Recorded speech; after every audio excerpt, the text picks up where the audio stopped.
L'insécurité routière est devenue une préoccupation mondiale. Selon le rapport de situation de l'Organisation mondiale de la santé publié en avril 2009, chaque année, on enregistre 1 300 000 morts sur les routes.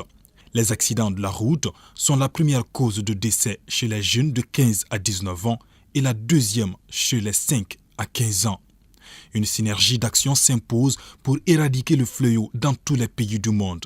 Au Mali, l'engagement des pouvoirs publics est total. J'ai entrepris un certain nombre de visites de terrain qui avaient plusieurs objectifs. C'était d'abord de s'assurer que les travaux sont exécutés dans les délais, tout en respectant les qualités requises quand on sait que ces routes sont financées à coût de milliards. Mais la deuxième partie de ma visite, c'était aussi de faire en sorte qu'on intègre l'ensemble des éléments concurrents à une bonne utilisation et une meilleure sécurité des routes. Et c'est dans ce cadre que la sécurité routière a occupé une place prépondérante dans les visites. Notre ambition est de réduire fortement le taux des accidents et leurs conséquences humaines et économiques. À cet effet, il s'agira de mettre en place des politiques et pratiques appropriées pour réduire progressivement le taux des accidents, et cela dans le contexte international, à savoir la décennie d'action 2011-2020 de la sécurité routière décrétée par les Nations Unies. Voilà qui s'inscrit dans le cadre de la décennie d'action 2011-2020 des Nations Unies pour la sécurité routière, qui est de stabiliser puis de réduire le nombre prévu de décès imputables aux accidents de la route à travers le monde. Les accidents de la route dépendent de 3 facteurs. L'homme d'abord, qui représente à lui seul 85%. Il y a le véhicule qui a une part de 7%. Et il y a l'infrastructure routière, c'est-à-dire la route, dont l'État peut causer des accidents jusqu'à 8%. Vous savez, en combinant les 3 facteurs, on se rend compte que c'est l'homme qui est au centre de tout. C'est l'homme qui rentre dans son véhicule, c'est l'homme qui conduit ce véhicule sur la route. Si le véhicule n'est pas en bon état, il doit pouvoir savoir, avant de le mettre en marche, et prendre toutes les dispositions pour que ce véhicule réponde aux normes de sécurité avant de le conduire. Concernant l'état défectueux des véhicules, des mesures sont en cours pour le renouvellement du parc auto du Mali qui est vétuste à plus de 70% et pour améliorer la qualité du contrôle technique des véhicules. Aujourd'hui, au niveau du département, nous avons une étude qui est en cours de réalisation par rapport au mécanisme de financement pour le renouvellement du parc de véhicules. Cette étude est commanditée par le département avec l'appui de l'Union européenne. Sur la base du fichier carte grise, nous avons 235 000 unités de véhicules, toutes catégories confondues, à la République du Mali. Quand on a un transport public moderne, bien organisé et encadré, cela contribue vraiment à diminuer les accidents de la circulation. Nous avons eu de contact avec des partenaires chinois qui sont venus, qu'on a introduits auprès du gouvernement pour pouvoir avoir des facilités et renouveler le parc. Donc ce processus est en cours et ça fait quelques années qui n'a toujours pas en tout cas abouti, qui n'est pas annulé mais qui n'a jusqu'à pas vu, comme on dit, le bout du tunnel jusqu'à présent. Quant à la mise à disposition d'infrastructures de qualité, les services des routes n'en demeurent pas en reste. Il s'agira pour ce faire d'intégrer tous les éléments de sécurité routière dans le projet de construction des routes, de coordonner avec les entreprises le meilleur positionnement des signalisations horizontales et verticales, d'intégrer et d'améliorer les dispositions déjà prises au moment de la conception des travaux routiers. Le changement de comportement reste un défi majeur, singulièrement chez les usagers d'engins à 2 roues qui n'arrivent pas à se familiariser avec le port du casque. À mon avis, il faut être vraiment rigoureux, que le ministère de l'Équipement et du Transport, de concert avec le ministère de la Sécurité, arrête une date butoir pour contrôler et sensibiliser d'abord, obliger les gens à porter les casques. Parce que le fait de porter un casque de protection, c'est pour sauvegarder sa vie. Parce que la route est un endroit dangereux où à chaque instant, on peut y perdre sa vie. En rase campagne, c'est le transport mixte, la surcharge et l'excès de vitesse qui constituent de véritables casse-têtes. Le transport mixte, c'est le fait de mettre dans le même véhicule les passagers et les marchandises. Alors c'est un phénomène malheureux. Alors ce phénomène engendre beaucoup d'accidents et ça aggrave même les accidents. Quand il y a un accident, les bagages peuvent tomber sur les passagers, comme les passagers peuvent heurter aussi les bagages. Il y a un arrêté interministériel dans ce domaine qui interdit les transports mixtes sur certains axes routiers dont le trafic est dense, comme l'axe Bamako-Ségou, à titre d'exemple, Bamako-Mopti et Bamako-Sigacho. L'excès de vitesse, c'est prévu et réprimé par le code de la route.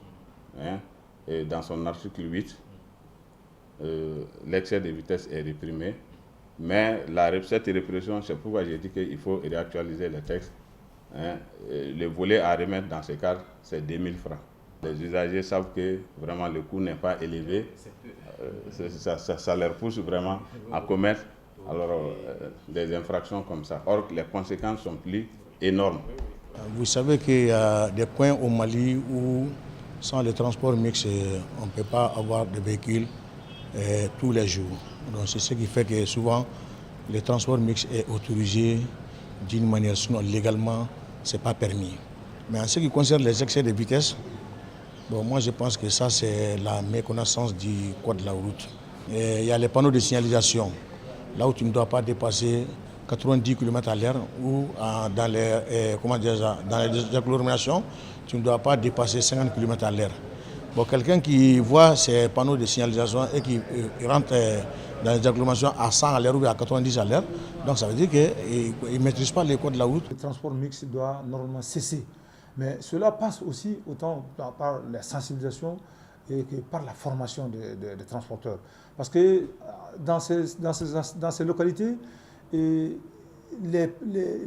la clientèle veut toujours voyager dans le même camion que les bagages.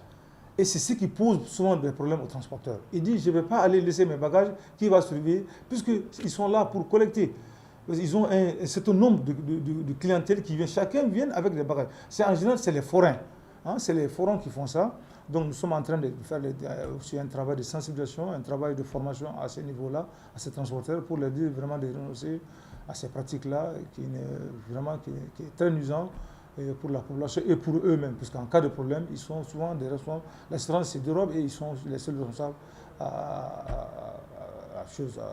prendre en charge les frais qui en découlent. Quant aux services d'urgence hospitaliers, leur sollicitation au quotidien reste dominée par les cas d'accident de la route. Nous avons à peu près 30 000 sollicitations par an. Et parmi ces 30 000 sollicitations, nous avons à peu près entre 60 et 70% qui se trouvent être occupés par les accidentés de la voie publique. Donc vous comprenez aisément que deux patients sur trois qui rentrent dans cette structure est un accidenté de la voie publique. Donc ça veut dire que c'est vraiment important en termes d'activité. Et c'est pourquoi d'ailleurs certaines à Bamako ont tendance à dire que c'est le service des accidentés. Nous avons à peu près plus de 34%, je dis bien 34% de nos accidentés, de ceux qui arrivent ici, qui sont des élèves. Donc ça veut dire qu'un patient sur trois est un élève qui arrive ici.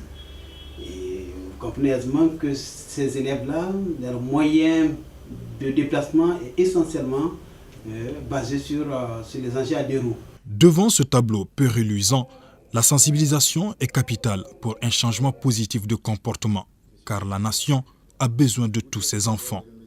Tous les enfants, que ce soit au Mali ou ailleurs, ont des rêves. Et pour rêver, il faut être en bonne santé. Et pour être en bonne santé, quand on est sur la route, il faut faire extrêmement attention. C'est-à-dire porter les casques, ne pas conduire avec le téléphone. Et quand on est sur la route, ne pas essayer d'aller très très vite. Respecter les feux, ainsi de suite.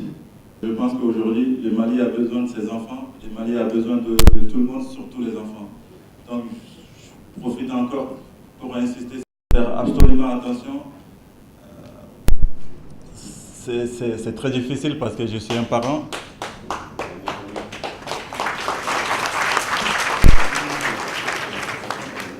Moi, m'a un peu expliqué l'histoire de son ami. C'est vrai que quand on est parent, ça fait très peur. Donc je profite de l'occasion pour dire à tout le monde. Aux jeunes, je m'adresse à vous particulièrement. Vous qui êtes les plus touchés, vous qui demeurez la cheville ouvrière du Mali, son avenir, faites en sorte que votre avenir ne se termine brusquement, car le Mali a besoin de vous. N'obélisez pas les rêves de vos parents, soyez prudents. Aux conducteurs, respectez les conseils, évitez l'excès de vitesse et conduisez dans un état approprié. Le président de la République, à chaque occasion, ne manque pas de rappeler aux jeunes les vertus du bon comportement sur la route, notamment le port du casque. Vous les jeunes, roulez donc prudemment, évitez les accidents. De grâce, portez les casques avant d'enfourcher vos motocyclettes. Le Mali a besoin de vous. Nous avons besoin de chacun de nos enfants.